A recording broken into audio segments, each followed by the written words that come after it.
Spiritual rebirth, a key to personal transformation? Well, not quite. Today we're discussing how radical change may actually be the path to unlocking our full potential in all areas of life. Oh wow, that's an intriguing perspective.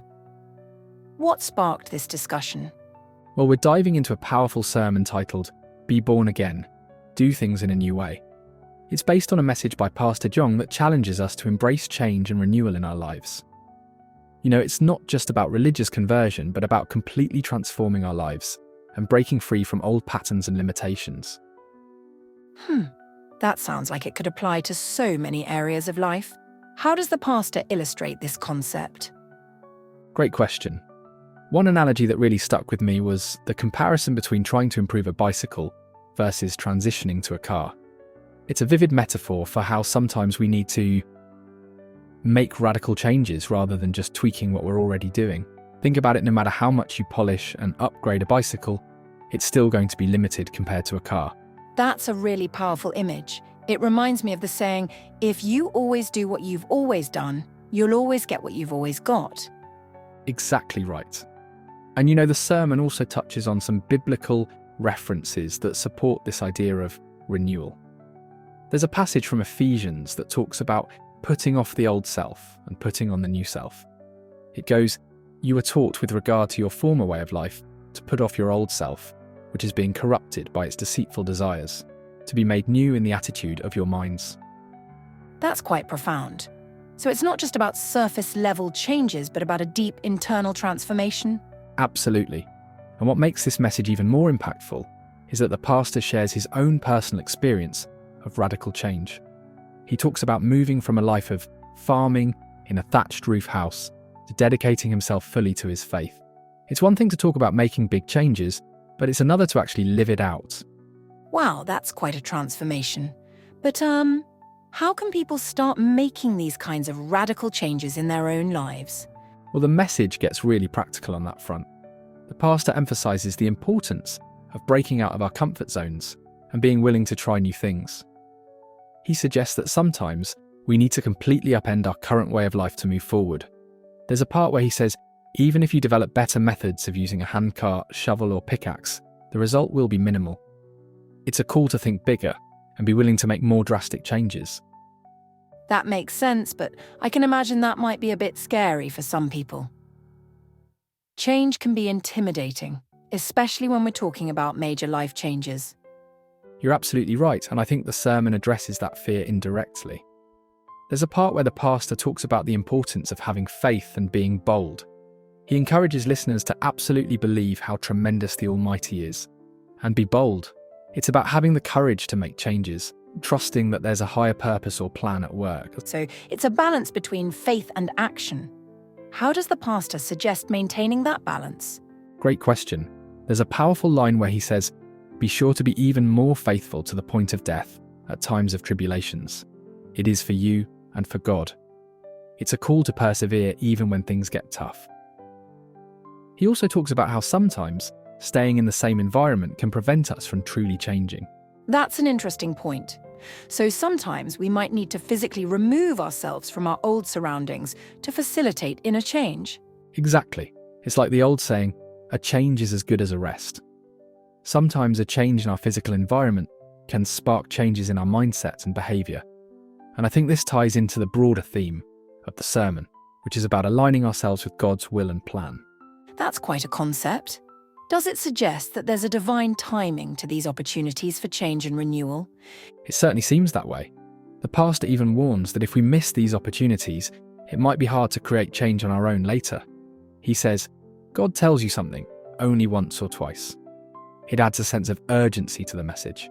It's not just about making changes whenever we feel like it, but about being attuned to the right moments for transformation in our lives. That's a lot to think about. How do you think this message might apply to areas of life beyond just spiritual matters? That's a great question.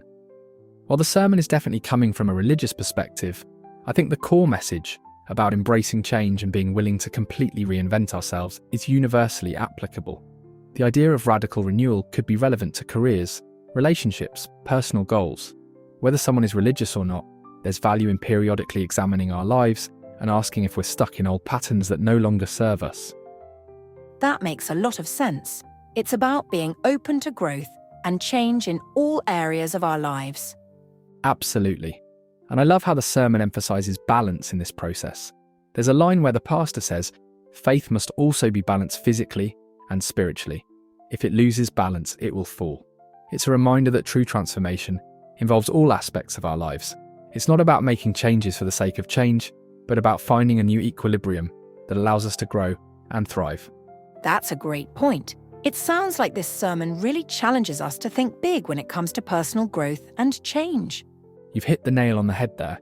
It's not just about minor adjustments, but about being open to complete renewal when necessary. The pastor uses the analogy of pouring new wine into new wineskins, referencing a teaching of Jesus. He explains that you can't just try to fit new ideas or ways of living into old frameworks. Sometimes you need to create entirely new structures to support your growth.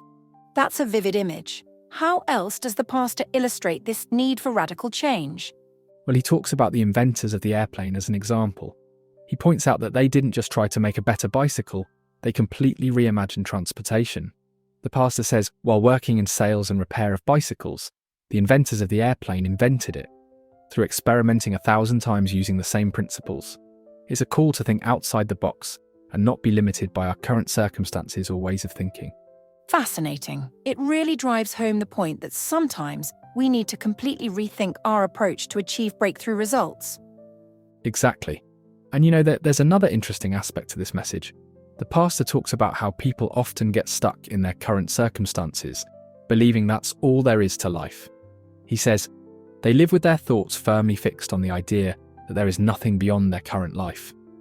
It's a reminder that we often create our own limitations in our minds. So it's about changing our entire worldview, not just making surface-level changes. Precisely. The pastor emphasizes this by referencing Romans 12:2, which says, do not conform to the pattern of this world, but be transformed by the renewing of your mind. It's about a complete mental and spiritual transformation that then leads to changes in our actions and circumstances. That's quite profound. How does the pastor suggest we go about making such a radical transformation? Well, he emphasizes the importance of listening to spiritual guidance and being willing to break out of our comfort zones. He says, through today's sermon, you must listen to the word that God and the Holy Spirit command. Set your mind to break out of your current habits and domain, and really get out.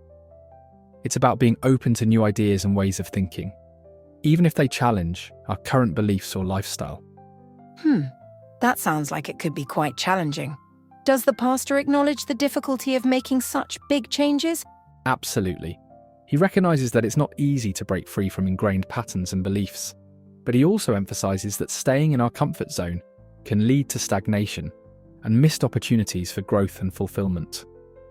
He provides encouragement for those facing challenges in the process of change, saying, when the time comes, you will receive 10-fold or 100-fold of the things you have done in the Lord. And that's quite motivating. It sounds like this sermon is really a call to action for personal transformation. You've got it. The pastor concludes with a powerful statement. Make your faith majestic, beautiful, and wondrous like this too. All of you take action, being born again in a newer way. It's an inspiring call to embrace change, seek renewal, and live life to its fullest potential. Wow, that's quite a message. It really gives us a lot to think about in terms of personal growth and transformation. Absolutely. Whether our listeners are coming from a religious perspective or not, I think there's a lot of wisdom here about the importance of being willing to make radical changes in our lives when necessary. It's about not settling for the status quo, but always being open to growth and new possibilities. And you know, as we wrap up this episode, I can't help but wonder what areas of our lives might be due for a radical reimagining. That's a thought-provoking question to end on.